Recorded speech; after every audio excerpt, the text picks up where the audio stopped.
Alright, so today's interactive advanced concept is our fireproof balloon, and I'm going to do a little experiment as usual, and then we're going to talk about it after. So first I'm going to start with my air-filled balloon that I have right here.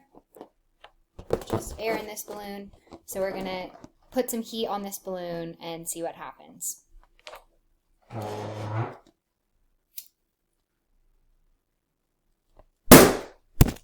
Okay. Obviously the balloon popped.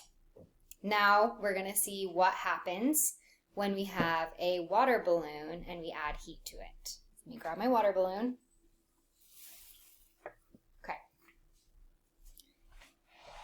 This balloon here is filled with water. Oh, please don't pop on me. We're going to add heat. It shouldn't pop, but let's see what happens. Okay. That's long enough for me. No pop. So why does this happen? So the first balloon, the balloon that's filled with air, the air is dissipated kind of all around the balloon, and the rubber is stretched really far. So when you add heat to that, the heat doesn't get dissipated quickly by the air, and so the flame starts to melt and burn the rubber.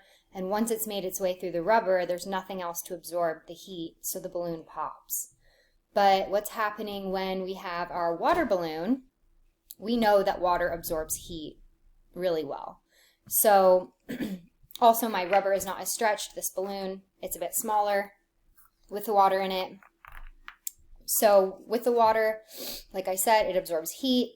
And then the heat, when we add it to the bottom of the balloon, gets dissipated into the water. So the water is absorbing the heat, and the rubber of the balloon itself is not taking all of that heat in. So when the heat is dissipated into the water and away from the walls of the balloon, the rubber doesn't heat up, and therefore the balloon doesn't pop. So that's my little experiment. The main takeaway here is that the balloon's not popping, it's fireproof, so to speak, because the water is what's absorbing the heat. And the balloon with the air had nothing to absorb the heat other than the rubber and the outsides of the balloon. So once we got past that, the balloon's going to pop. So that's this week's interactive advanced concept. Hope you liked it. That's all I have.